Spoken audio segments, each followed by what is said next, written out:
Planta 20, a bar on top of the Hotel Madeira, and looking out over the empty town. With me is the mayor, Tony Perez. From up here, you can see all the streets that radiate out below are deserted. The hotels that line them are totally empty. The beach down in front of me, which stretches around two big curves of golden sand, is beautiful, but also empty. Damien Grammaticus reporting. Meanwhile, the Tourism Commissioner in Germany says if the outbreak stays under control, people might be able to take holidays overseas soon. While the French President, Emmanuel Macron, says the picture on international travel will become clearer by the start of June. The Philippines' biggest broadcaster, which has angered President Rodrigo Duterte, has gone off air. The licence for the channel, ABS-CBN, expired on Monday. Journalists had been told they could continue broadcasting while they waited for Congress to renew it. But now the media regulator has said it must stop. The BBC's Michael Bristow has more. Rodrigo Duterte, as in the past, and continues to sort of like strike out at media organisations which don't follow his point of view and criticise what he's been doing. So it's hard to see it's not anything to do with that. The fact that the Philippines, just like every other country in the world, is going through this pandemic, it's the worst time to be taking a broadcaster off the air. Millions of people watch programmes by this broadcaster, listened to what it had to say, got information about the pandemic. Rodrigo Duterte is taking it off the air at the worst time. And in fact, there seems to be an indication from the regulator that they're not going to renew or not going to even discuss renewing this licence until after Rodrigo Duterte lifts the restrictions to fight the pandemic. Michael Bristow reporting. The ousted director of a US agency responsible for developing drugs to fight the coronavirus pandemic has filed a whistleblower's complaint, accusing the Trump administration of retaliating when he raised concerns. The administration has also signalled its coronavirus task force could be disbanded within a month, despite figures showing 1,000 people are dying every day. CNN's Caitlin Collins reports. The vaccine chief, who was ousted from his job in the middle of the coronavirus pandemic, says his early warnings about the outbreak were ignored. Dr. Rick Bright led the government vaccine agency BARDA until a few weeks ago. And in a new whistleblower complaint filed today, he alleges his early warnings about the outbreak were ignored and his caution about a treatment pushed by President Trump led to his removal. Bright says he raised concerns about U.S. preparedness for coronavirus as far back as January, but he was met with indifference, which then developed into hostility. HHS hasn't commented on his complaint, and President Trump has refused to answer questions about Bright. He says he was retaliated against, and that's why he was removed from his job. Okay, next question. Trump downplayed predictions about a steep rise in cases and deaths from coronavirus. But that report is a no mitigation report, and we are mitigating.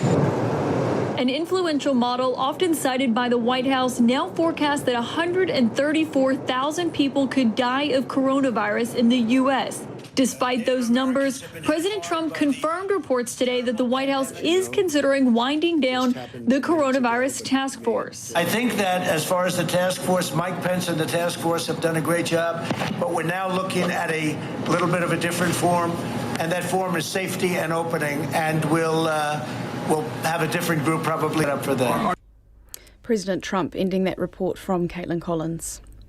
Despite sharing a land border with China, Vietnam has reported just 271 cases and no deaths, and has reported no new cases in nearly 3 weeks. Vietnam took swift action in shutting its border when the first local cases were detected.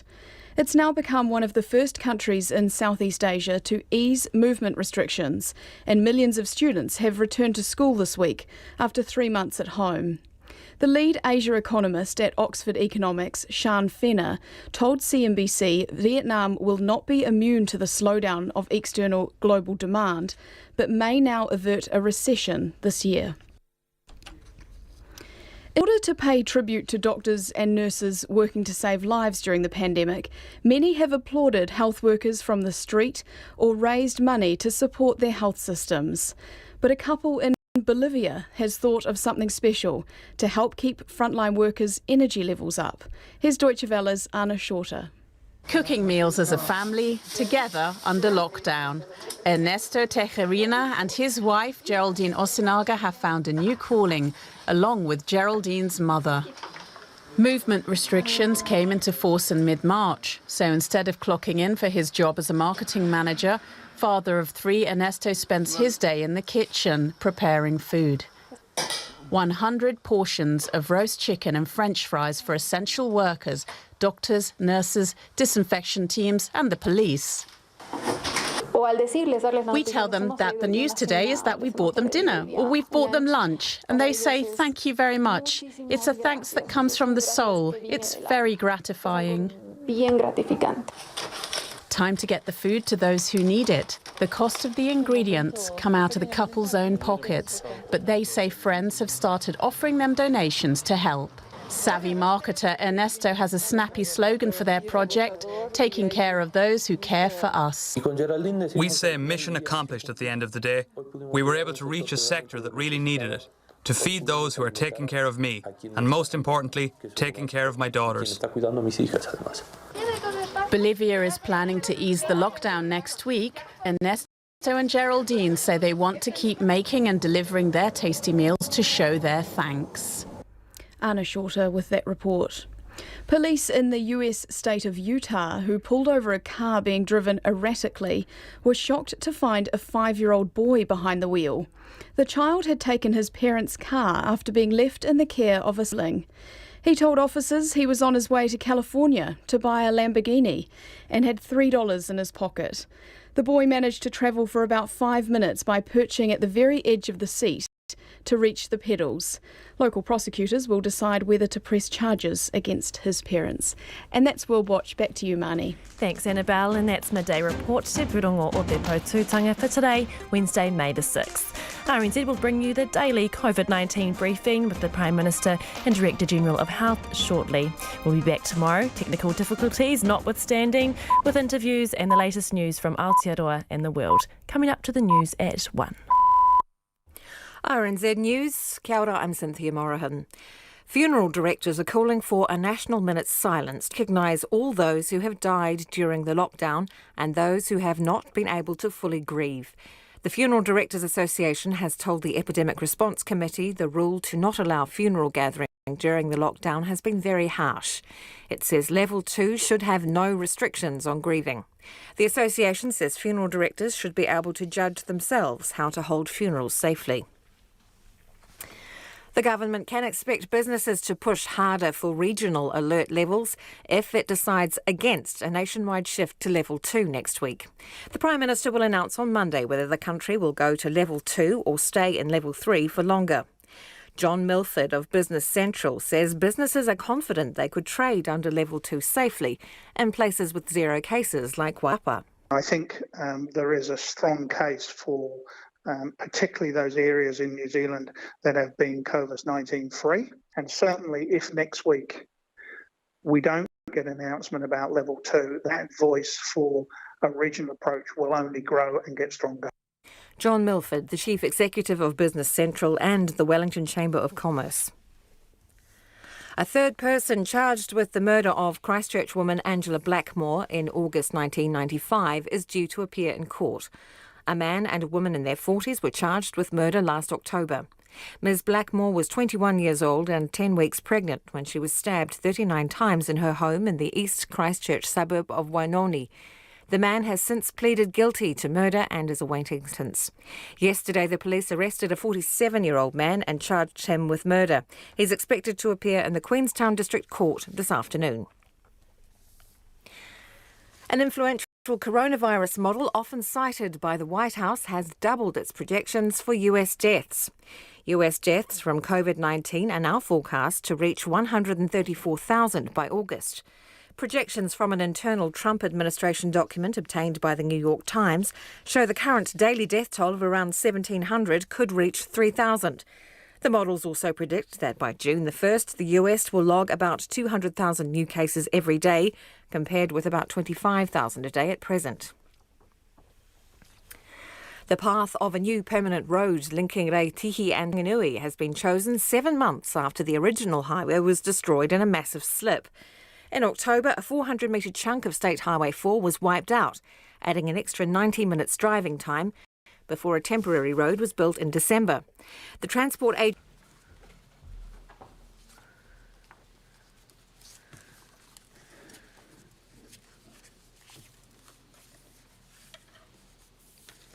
Tēnā koutou katoa. Good afternoon.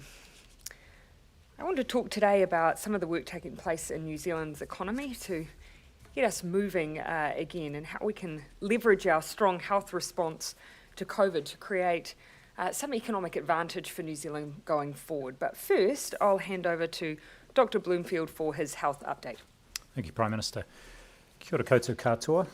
So today we have 2 new cases of COVID-19 to report. This comprises 1 confirmed and 1 probable case. The confirmed case is linked to the Marist College cluster. The person who has tested positive for COVID-19 is a student who has been, like the rest of New Zealand, in lockdown under Alert Level 3 and then under the Alert Level 3 restrictions. Lockdown under Alert Level 4 and then under Level 3 since March the 20th. They had been contacted by Healthline in the first week of April as part of the contact tracing and were not unwell at that time, so did not progress to testing at this stage. So as part of the broader testing of Marist students and staff as they head back to school, around 250 people have been tested so far. This is the only positive result from that group. The student has what we would call a weak positive test and is almost certainly late in the course of an infection. The significance of the weak positive result so late in the course of the illness, when the symptoms that the student reported were actually some weeks ago, it's not fully understood, and it's likely the person is not infectious at this stage. And this is a pattern we have seen in some of our recent cases and also has been observed internationally. And the South Koreans have done a study on a group like this and subsequently followed that up with a study that suggested that this was the result of some viral fragments still being detected by the testing, but not that the people were infective. So saying, we are taking a precautionary approach, as we should, and the student will remain in isolation and be retested in a week's time. I think this case that's been discovered through this testing across the Marist community shows the importance of that sort of testing, and I'd encourage others from the Marist College community to go and be tested if they haven't as yet. The other case we are reporting, the probable case, is linked to the St Margaret's Hospital and Rest Home cluster, and this is a household contact of a known case. It's a probable case because the person has symptoms but has been tested as negative but still considered to have had COVID-19. It will be important to understand the transmission path of any cases we do find in coming days, as we've said before, and our teams are working very closely with public health units to ensure that we get that information as quickly as possible. So the total number of New Zealand's COVID-19 cases is 1,488 and 1,138 of those are confirmed, and we will be reporting that number through to the WHO. There are 88% of all confirmed, probable and confirmed cases are now considered recovered. We have 2 people in hospital today. One is in Auckland City and one in Middlemore Hospital, and neither are in ICU. Sadly, today I have another COVID-19 related death to report. This is associated with the cluster at the Rosewood Rest Home and Hospital. The person who has passed away is a woman in her 60s. She had underlying health conditions and was considered a probable case of COVID-19 due to her clinical presentation and past exposure history, despite testing negative.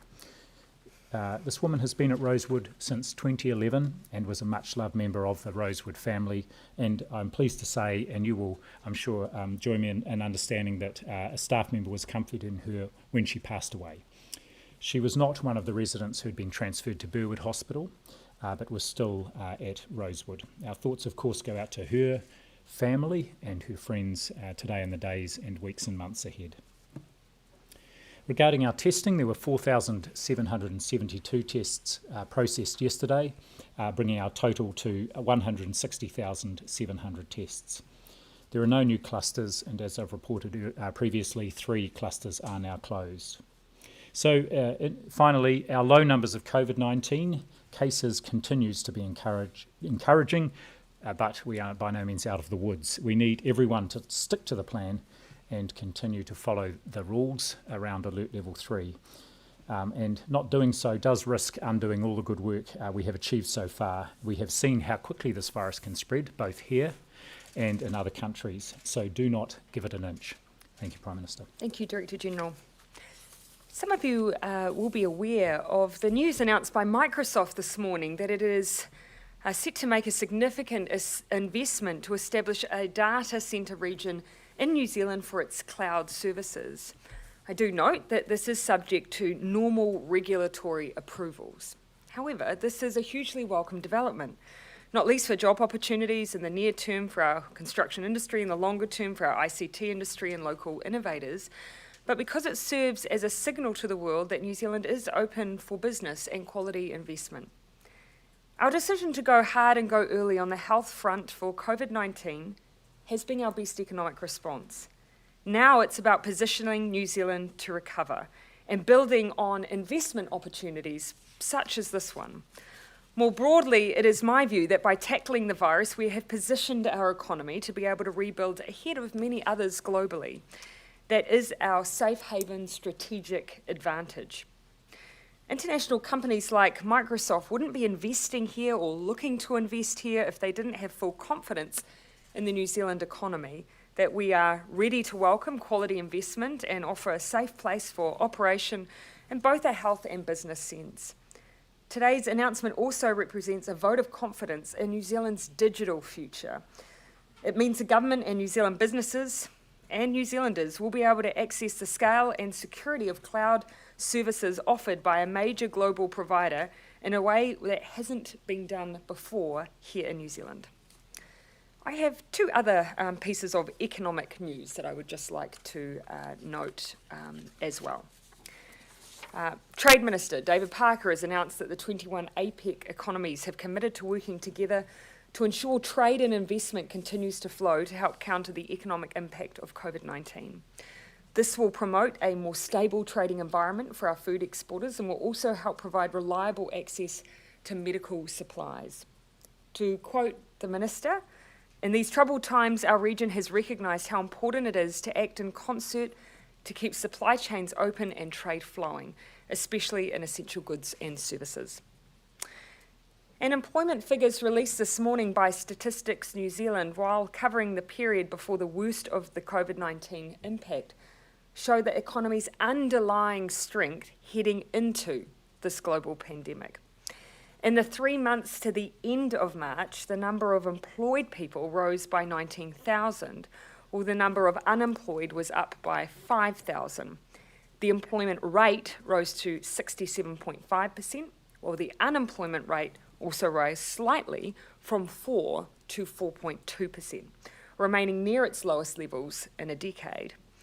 Obviously, a huge amount has changed in the last 6 weeks in New Zealand, and this global 1 in 100 year health and economic crisis will contribute to unemployment rising. Of that, there is no doubt.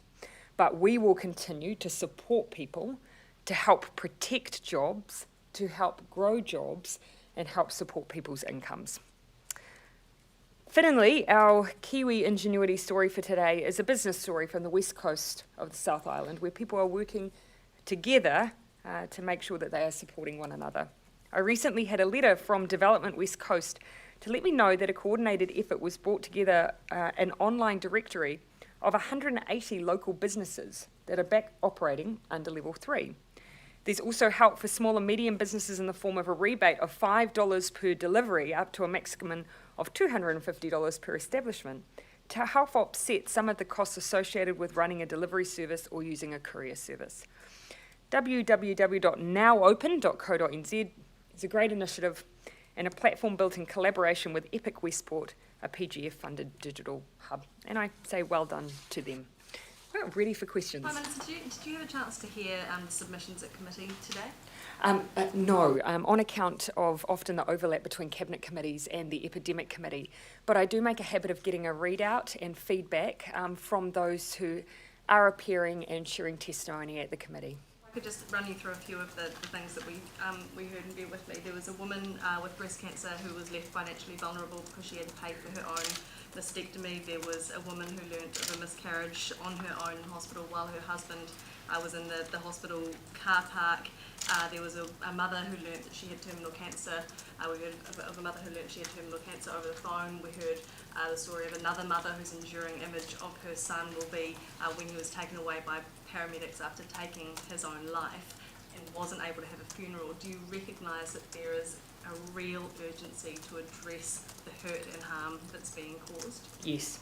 What are you going to do about it? Well, you will have seen all the way through this, every time there's been a death, every time there's been a traumatic experience that someone has had, because ultimately we've had to make decisions to try and protect people's health. We have never discounted the impact that's having on people's lives. Some of the stories I've heard today, though, don't fit with our expectations that we had. No one should birth alone. Everyone should have been able to have a support person with them through that experience. So there are some stories and testimonies that I'm sure the Director General will want to be looking at, because there are some expectations that I don't think have been met from what we've heard today. And to question those stories from those No, people? no, not at all. Actions Just the implementation. And because I don't think anyone would think that even in these extraordinary times that would be reasonable. Yes, of course, in the period thereafter, there has been the ongoing risk of having visitors coming and going and what that presented for patients. But when it comes to, for instance, someone having a baby, no one should go through that experience alone. that woman and all of those others, though, it just feels totally out of control. Like, where is the compassion?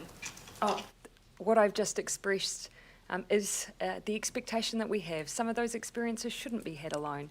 And it was our expectation that they shouldn't be happening alone. Will the government take, just on a case-by-case basis, actually take a bit more care and consideration in considering those exemptions and considering whether or not people can have... Again, as I've already said, for instance, there already is an expectation that no one should birth alone.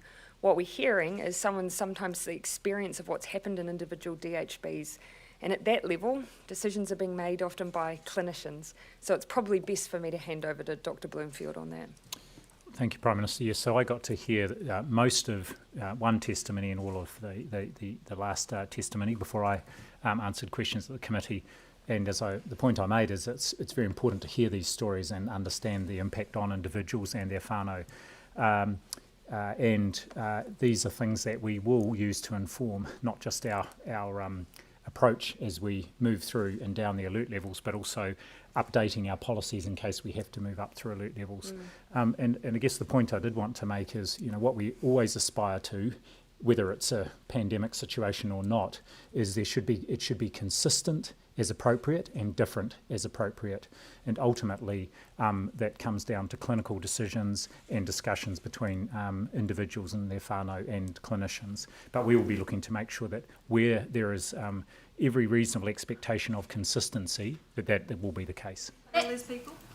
I didn't personally fail them, and The government failed these people? No, I don't think the government did. And what's important, though, is that we have heard those testimonies and that we work with the district health boards to get a good understanding of just what happened in those situations and use them as a learning experience. And I know that they will be paying careful attention because they will have been listening as well. One of the other things to keep in mind, of course, these are in themselves potentially very traumatic events that are even made more traumatic by the fact that they've happened during a global pandemic when the country has been in lockdown.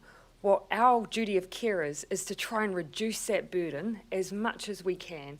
And as the Director General has said, there are cases where it doesn't sound like we've done that to the best of our ability. We have to be willing to go back and learn from that. That same select committee heard from the Cancer Society about screening. Screening was off the table during the lockdown. They're concerned that hundreds could die in the coming months or coming years due to cancer because it wasn't caught during the lockdown. What's been done to mitigate that risk? So First of all, in terms of screening, yes, no cancer screening was done during the lockdown, but that is now up and going again. And so I'd like to encourage anyone who does get an invitation for screening to take that up. And it's important that we do deliver screening services as part of our cancer prevention and early detection. Second thing I think Dr. Jackson was talking about was the need to catch up rapidly on undertaking assessments and diagnostics on people who may have symptoms and maybe need to be investigated. And that's one of the things the district health boards are looking at very promptly, working both with us and with the new Cancer Control Agency with Professor Safati, who's the interim CE there. So there's a very big focus on getting those people in to be assessed and to get any tests and investigations they need as quickly as possible. Can you guarantee, though, that there won't be loss of life because of this lockdown and the lack of cancer screening? What I can say is I have no doubt that those who deliver cancer services are more committed than anyone to making sure that people get timely assessment and investigation to ensure that any possible harm that might have accrued because of the lockdown is averted. So I think that well, the other thing I can say is, and I know that 80% of the cancer surgery that would have expected to have happened during that lockdown has happened, and that clinicians are working very carefully with the Cancer Control Agency to ensure that people are prioritised to avoid any harm arising. That's my understanding, that the vast majority of cancer surgery continued. And I believe bowel screening, well, at least bowel screening is by post, so there's a different set of circumstances for bowel screening. That's right. The actual fecal occult blood test is done through the mail. Okay, just coming through. Yep. Dr. Murphy, does it concern you that there's a shortage of propofol, if I can't say it properly, Pharmac have just come out and said there's a shortage and that's used in most surgeries and it's the only one that we use in New Zealand. Is that of a concern, given that elective surgeries are going to be up and running again soon? So yes, I do know that there is a challenge with the supply of propofol. It's a global issue, but I do have a lot of confidence in Pharmac that they will be using every possible route to ensure that we can maintain supply here, because it's important for both surgery and for use in ICUs when people are being ventilated. So I know they will be working very closely with the professions to make sure we can avoid any problem with a shortage. Do you have any special powers under the Emergency Act to maybe get Pharmac to bring in a different brand if they need to? Well, they've got all the expertise and they'll get the clinical advice they need. And if they need to, I have no doubt they will do that. And in fact, we've been working closely with them as part of ensuring our supply chains through Alert Level 4 and into 3. And where necessary, we are only too happy to actually organise a flight to go and get pharmaceutical supplies, and that has already happened over the last few weeks. Yeah. Prime Minister, Prime Minister. The Kohangero National Trust were disappointed that they weren't asked to present in front of the Epidemic Response Committee. Given that the people that presented, there was a raft of mainstream education providers, ECE, principals, universities. Should Kohangero National Trust be approached to present? Well, whilst I wasn't privy to some of the urgings that were made by other members of the committee, I am told by at least the government members on the committee that there was a general message sent that they would have liked greater diversity amongst the representation, be it Māori health professionals and also representation across the board generally. But ultimately, we do not hold a majority on that committee, and it is chaired by the Leader of the Opposition. There was zero Māori representation in the education themed committee yesterday. No kohanga reo, no kurakaupapa Māori either. Should there have been? Oh, I think there needs to be diversity of voice, and that includes, within health, within education. As I've said, though, unfortunately, we didn't hold a majority on that committee. We did give the opportunity for the opposition to lead it, and they are, and so ultimately it is determined by the chair and the opposition who appears before that committee. Party says Simon Bridges is willing to let racist politics take precedence over public health. Do you agree? Oh, look, I haven't been intimately involved in the way that the committee has run, but I do know from our members that we have sought that kind of representation. Are you concerned that the Solicitor General being issued a summons sets a bad precedent? Well, obviously I'm more focused on the substance, really, of the issue at hand. And so when it comes to the substance, I just want to note a couple of things, and that is ultimately that the legal underpinnings for our lockdown and for the enforcement are all in the public domain, because of course they include the epidemic notice, the Section 70 notice under the Public Health Act, the National State of Emergency, and of course the cabinet papers that underpinned each. They are all in the public domain. What the Leader of the Opposition is seeking is legal advice, which of course he himself strongly defended in the past, the practice of not releasing advice that is provided to the Crown. So I think that's an important distinction to make. And so just on police and their powers, will they need new legislation to clarify their powers under Alert Level 2? Yes, what we have said is that actually greater clarity is required as you move down from what are more generic provisions, as you move down into lower levels, that we believe it would be right and proper for us to create more specificity around those enforcement powers. And so that is something that we've been working on with Crown Law. Are you confident that you won't need any retrospective legislation to validate those sort of early days of the lockdown? I've been consistently advised that there were no gap in our enforcement powers throughout our response. What we have acknowledged is that actually some of the legislation that we've had to utilise, which include, for instance, the epidemic notices and so on, actually probably could be more fit for purpose going forward, because they tend to be designed for individuals rather than when you're dealing with the likes of a global pandemic such as this.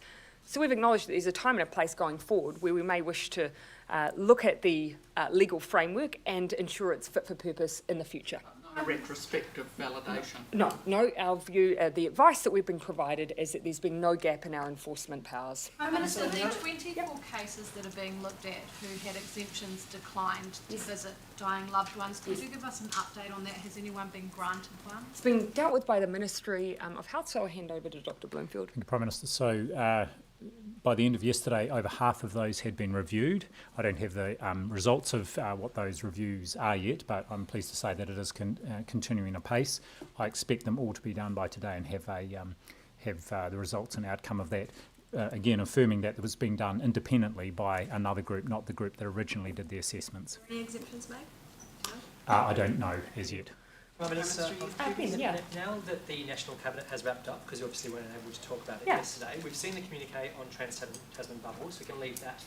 What else did you learn, or what else did you share, or what else can you tell us about what was discussed at the National Cabinet? Again, I'll apply the same rules that I apply domestically for discussions in Cabinet, so I won't... Well, I'm not sure it's for me to determine that on behalf of the Prime Minister and the Premiers.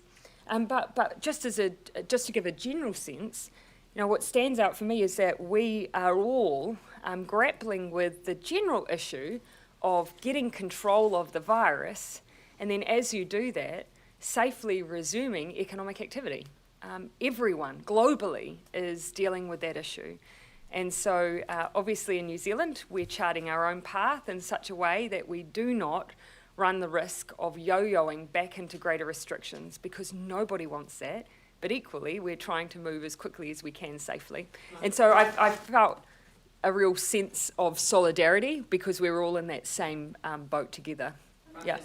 Ben on that, Is there a case to invite Scott Morrison to a New Zealand Cabinet for any particular reason, to the opposite, to learn anything? I wouldn't rule that out. I mean, because ultimately these are all exercises in sharing information, particularly given we are such closely linked economies, and because we have a shared aspiration that when it is safe to do so, we would like to continue the exchange of people and therefore trade and business as well. And so to have that commitment from both sides is helpful, but also gives a sense of our direction to our business community and to New Zealanders and Australians. The one thing I'm mindful though, today I see, Australia is grappling with, little cases springing up as we continue to as well. So we are having similar experiences. What neither of us want is to go backwards. You previously talked about, I guess, your skepticism about the efficacy of a contact tracing app, issues around uptake and around the accuracy of the tracking. Could we theoretically go it without a contact tracing app? Yes, but there are different, yes, you could, because it is always an enhancement toward, on top of what the World Health Organization from memory characterises as public health boots on the ground. It's always in addition to. But there are also other things that we can explore. One of the things that we, of course, already said to the hospitality industry prior to lockdown was you must ensure that you have ways of contact tracing everyone who comes into your premise. And so whether or not you're engaging technological tools to do that or doing it in a more traditional way, we do have an expectation that that will be occurring. There are also other ways of gathering information that aren't necessarily apps that you'd want to do with people's permission, but we need to explore all of those tools to help us with contact tracing. Is the government still planning to release an officially sanctioned Bluetooth app? Yeah, so we've always kept options open around the range of different tools, and we are still working in earnest on each of them. Prime Minister, do you believe you and Scott Morrison are on the same page when it comes to the Trans-Tasman travel bubble? Or are you keener than he is to have flights resume or the resumption of travel between the two countries? Because in his opening spiel yesterday, it was a lengthy opening spiel, went for 20 plus minutes. He didn't even mention Trans-Tasman travel. Oh, look, I think we are in exactly the same place. As you would expect when you release a joint press statement, by default, obviously you're in the same place on it. He neglected to mention it in his media conference post-National Cabinet until he was asked about it. Does not in any way undermine the position that we both hold on this issue, which is that neither of us wishes to be responsible for cases popping up on either Prime Minister's country. No one wants that responsibility on our shoulders. So I think what we're both driven by is a desire to get our countries in relative positions to be able to do this safely. We are on the same page. We see the economic benefit, but we also see the risk. We're determined to try and find a resolution. Just back on, Gina, just back on the contact tracing app, does that have to be made available before we go into level 2? Is that on track to happen? No, we're not making it contingent, but of course we will have obligations that we expect of certain industries. So that will be, that for instance is part of our expectation for moving levels. Could those hospitality guidelines be broadened to include retail, for example? Would you look at that as a framework for other sectors? Yeah, and look, these are, I've been really impressed by the work that retailers and the Hospitality Association are doing, because they can see already what needs to happen for people to be able to resume safely. And so they themselves are doing some of the work in this space, but I'll be commenting a bit more on that tomorrow. We've heard of payday lenders setting debt collectors on people during lockdown. What's your response to that? You will have seen that we've expedited some of the work that we've been doing to put a bit more rigour around the way that some who operate as payday lenders and as loan sharks have operated. I think it's probably in keeping with the kind of behaviour we've seen from these people in the past, and it shouldn't be tolerated. Do you think that they should show some form of compassion? Basic humanity is what I think they should show, but we don't always see that from that sector. Just back on our contact tracing apps, is there any real point in pursuing them when you need quite a high download rate and 80% of people, 20% of people don't have smartphones, and even in Singapore, where people are very cooperative with their government, 14%. they only got 20% penetration. One of the issues in Singapore that they freely identified was compatibility with iPhones. I note that they do have high Android use, but that still would be a significant issue for the likes of New Zealand and Australia. My understanding is Australia overcame that. It was a significant drain on battery life and interfered with people's Bluetooth headphones. Anything that I think acts as a barrier to making it as simple as possible to engage in a tool like that is a problem. So I think that's why you've heard me be sceptical, because I don't wish for us to rely on that being the answer, because it never will be. It will be a helpful supplementary tool. Dr. Bloomfield, though, you have views on that? Yeah, look, I think the more we learn, and I'm looking at European countries as well, and I think the UK made an announcement yesterday, and they're trialling something. Any of these apps has drawbacks. None of them are perfect. The important point for us is we've got our core contact tracing system solid and achieving the sorts of timeframes that we were aiming to achieve. I think one of the other things we're thoughtful about too is we would like to think about what we have seen through the COVID-19 response from the health system is some quite significant changes in the way that care is delivered to people through virtual means. And what we're really interested in is thinking if there is a role for an app, not that it's not just around contact tracing, but it may have some potential longer term benefits for people in terms of access to information, their information about their health, and enabling them to take better care of themselves and their whānau. Are you still looking at the COVID card, the Bluetooth only card? Yeah, so you will have seen that there's been a number of options to get around the fact that people may not have the devices required for apps. So those are all things that we've given quite broad consideration to, haven't yet settled on. One thing you also don't hear people talking about too much, but I think is quite a useful device, is QR codes. Because of course that potentially removes the requirement to have people physically registering at the door when they're coming into hospitality. For instance, bars, cafes, restaurants. QR codes are a simple technological fix for that. And so these are the range of options that we've been willing to look at in our response to COVID. And the level 2 guidelines. I'll just come in the front of you if you don't mind. Thank you. So further to that, so Rob Fife has said recently that our solution could be a device that people carry around. Yep. And that New Zealand could be world first in our contact tracing capabilities. Is that the COVID card, or is there another device? No, I believe that he's talking about the COVID card, a card which has the same kind of functionality as a Bluetooth app. I believe that's what he'll be referring to. And so how far away would that be? Do we have any timeframes on that? Again, as I've said, we've been considering a range of different supplementary options. And there are a number of issues that you have to work through. Of course, it all comes down to human behaviour. The thing that stops a person downloading an app might well be the same things that stop a person from carrying something with them. That's not to say that we're not giving really thorough consideration to all of the options. Final decisions on something like that, though, you'd imagine you have to take a lot into account. Looking at the current level 2 guidelines, Yep. the one that kind of sticks out like a sore thumb is the gatherings of up to 100 people indoors and 500 people outdoors. That's a mass change from what we're seeing at the moment. Will that remain tomorrow? So I'll be giving more detail tomorrow on the alert level framework. And what you will have seen us do, as we've gone through the different stages, we do take a fresh look at the system that was created at the beginning of the pandemic. And what we apply is the latest knowledge, information and evidence to that framework. We as a world, as a global community, have learnt a lot about COVID-19 in a short space of time. And that includes in the last 4 weeks. So you'll see when we talk about the framework tomorrow that we will be using the most up-to-date information we can.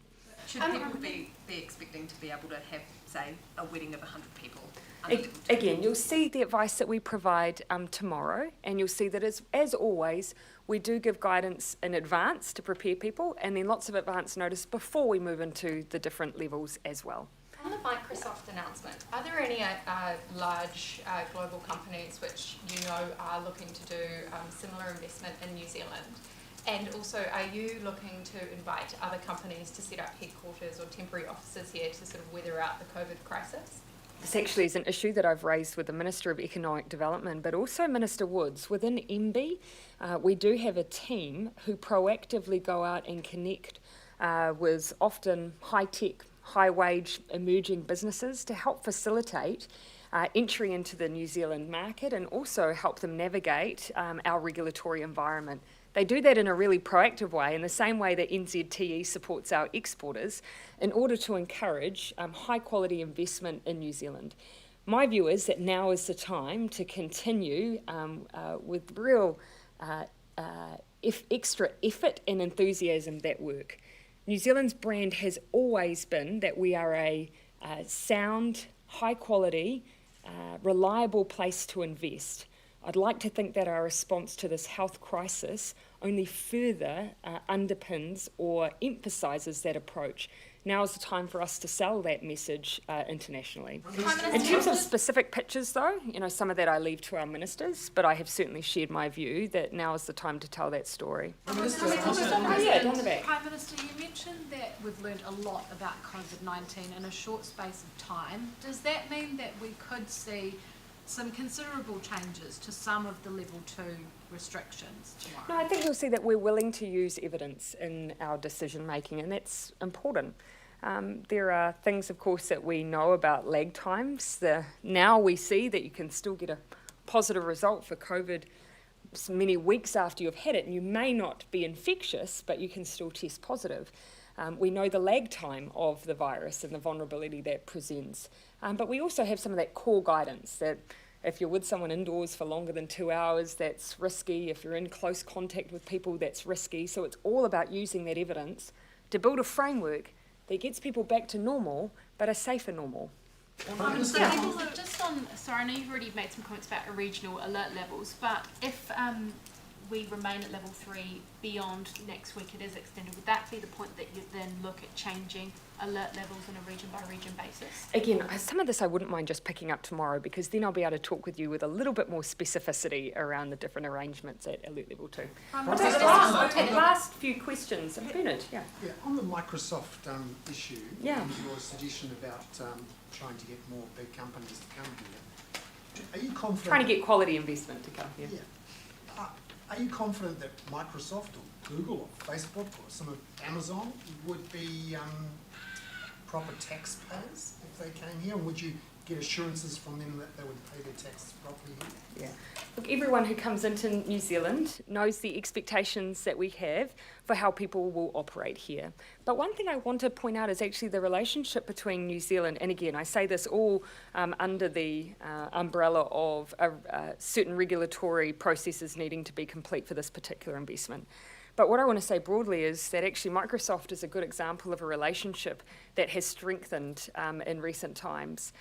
We've worked closely with Microsoft on initiatives like the Christchurch Call. We've got good personal relationships with the senior executives.